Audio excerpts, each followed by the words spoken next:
Simone Tebet segue com o destino político indefinido. E tá uma loucura essa conversa, cara, porque o nome dela tá sendo cogitado aí por uma meia dúzia de ministérios diferentes. Como assim? É que, tipo, o partido dela quer ela num lugar, o PT quer ela num outro lugar, ela mesmo já quer um terceiro ministério, e aí vai, e ninguém se entende. Vamos falar sobre esse assunto.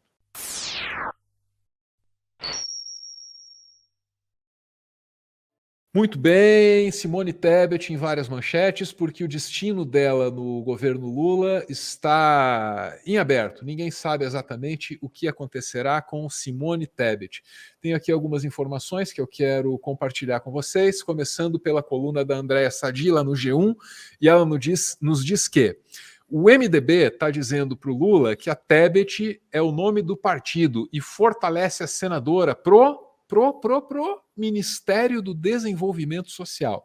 Então, o MDB, o partido da Simone Tebet, quer a Simone Tebet no Ministério do Desenvolvimento Social. Essa é a informação que está hoje, dia 15 de dezembro, na coluna da Andréa Sadi. Só que se a gente voltar umas semanas aí no tempo, a gente vai ler que o PT quer a Simone Tebet na agricultura.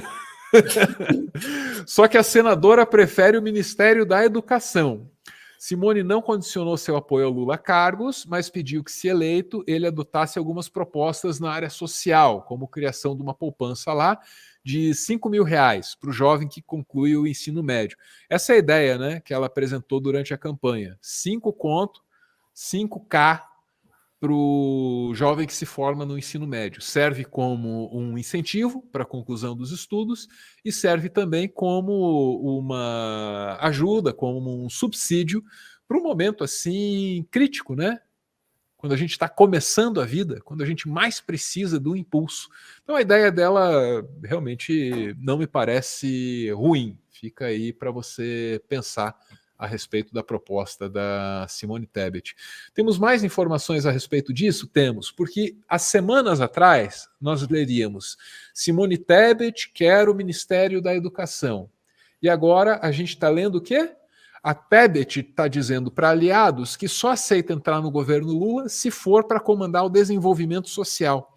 Então o interesse dela e do MDB parece que já teriam convergido, né? Vamos ler o jornal O Globo, que nos diz que há pessoas próximas. A Simone Tebet está dizendo que está nas mãos do Lula a decisão sobre o futuro dela no governo. O pessoal lá do MDB está falando em atraso do petista para conversar com a Tebet. Estão impacientes. Ajudamos na campanha, apoiamos. Cadê o nosso? Faltando 2 semanas para o início do governo, os dois não se reuniram uma única vez, o que já está irritando aí o pessoal do MDB. Pois é. Agora, sem saber o que o Lula vai decidir, a senadora diz que deixou o assunto com o destino. Então parou de ligar, parou de mandar zap para o Lula e deixou o Lula à vontade para definir o que é que a Simone Tebet vai ser. Esse é o ponto, essa é a história que a gente tem contado até aqui. Bora para a CNN Brasil, porque eu acho que a Basília Rodrigues tem umas apurações a respeito dessas vontades aí do MDB. Simone Tebet no desenvolvimento social. Ibe, cadê Simone Tebet? Vai para onde? Vai ficar com o quê? A queda de braço não é apenas no Ceará, como trouxe a Basília Rodrigues do Camilo com a Isolda. Há queda de braço no MDB e no União Brasil. Eu e a Basília Rodrigues também apuramos que o MDB quer pelo menos 2 pastas. Uma indicada pela Câmara dos Deputados e outra indicada pela bancada do Senado Federal. A questão é que tem um nome no meio do caminho de Simone Tebet. E o MDB queria, na verdade, essas 2, deixar Simone Tebet para a cota pessoal de Luiz Inácio Lula da Silva. Mas Lula já deu o recado. O MDB terá 2 pastas apenas.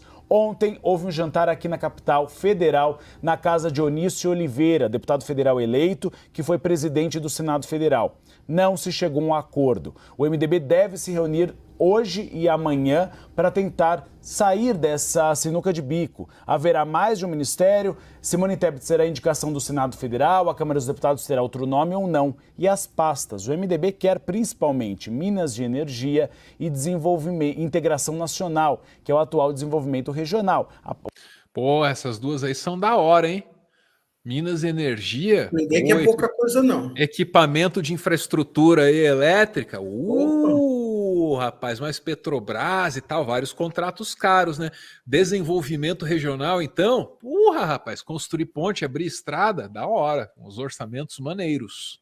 Uma das pastas que tem mais recursos para obras federais. O problema é que há também uma queda de braço regional, porque o objetivo era dar Minas Energia para Renan Filho, filho de Renan Calheiros. Mas o União Brasil também está de olho nessa pasta e o nome poderia ser Elmar Nascimento, indicação de Arthur Lira. E a gente sabe, Arthur Lira e Renan Calheiros não se bicam, são adversários locais. União Brasil, além de Elmar Nascimento, tem o nome também de Davi Alcolumbre. Então o partido vai ter de escolher um dos nomes, seja uma indicação de Arthur Lira, seja uma indicação do partido em si no Senado Federal, que seria Isso é o Davi Brasil, Alcolumbre. Anderson. Então o que a gente observa é que ainda há muita queda de braço para a composição desses planados ministérios.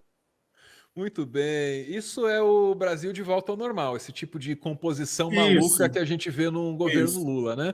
Antes de ouvir o Anderson... Diga. Sabe que, não, só uma coisinha antes, desculpa antes de você continuar. Sabe que tá me lembrando essa questão da Simone, para onde ela vai, para o que ela quer? Aqui, falando, você trouxe aqui o Mário, eu vou trazer o Chaves. Parece o suco do Chaves, que é de tamarindo com gosto de limão e cor de uva. É tipo isso, cara. Eu tenho uma definição do que é isso. Olha, é uma coisa assim, e você vê que a barganha, o Lira também tinha falado em obter o Ministério da Saúde. Né? A gente já trouxe essa informação, o Arthur Lira tem 150 votos lá para a PEC e tal, daí para levar os 150 votos ele quer o Ministério da Saúde, apenas isso. Só isso, só o Ministério da Saúde. Né? Pesca ninguém quer. Pesca ninguém quer. Olha, sobre a Simone, eu acredito que ela fez um trabalho, ela contribuiu muito e até acho que é normal ela ser agraciada dentro desse governo pela lealdade, vamos assim dizer, eleitoral dela. Só que também me preocupa algumas coisas que eu estou vendo, que de uma hora para outra, muita gente começou a amar o Lula, né? Aquela Joyce, né, que teve aquela situação que até hoje ninguém explica, que ela apanhou e ninguém sabe como foi, todo dia ela publica coisa do PT. O pessoal até fala que ela virou assessora do PT, os bolsonaristas, né, que ficou morrendo de raiva. São os oportunistas, né, Anderson? A Joyce eu conheço muito bem, ela fez carreira aqui no Paraná, a categoria aqui a conhece, tem suas histórias, acusações mútuas. É uma história complicada, Anderson, mas a Joyce é esse tipo de pessoa, né? Ela sabe o que vale a pena para ela luta pelo dela, e uma vez ela usava lá uma camiseta, meu partido é o Brasil. A real é que o partido dela é ela mesma. E aí a gente tem que começar. Eu sei que o Lula tem que governar e ele criou uma ideia de frente ampla que, para a gente está aprendendo a lidar com isso, eu acredito. A gente aceitou, né, o Alckmin, muito legal. A gente tá vendo, eu acho que ele está fazendo um trabalho bom junto com o Lula no início. Mas a gente também não pode ter uma faca no pescoço de todo mundo porque é o seguinte, muita gente apoiou o Lula com o discurso de precisamos voltar para a democracia. Mentira.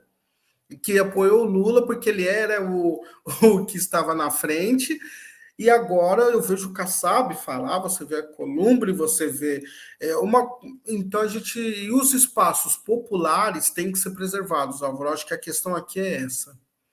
Porque Lula chegou ao poder com a força popular. A Frente Ampla ajudou muito e é importante demais, e seremos gratos a muitas pessoas, mas também a gente entende, eu acredito que a sua audiência que é inteligente, entende também que muita gente não quis sujar a biografia.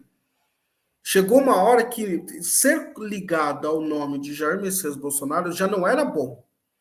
E ela pega e se afasta. Então, não é uma só questão política, é de biografia também.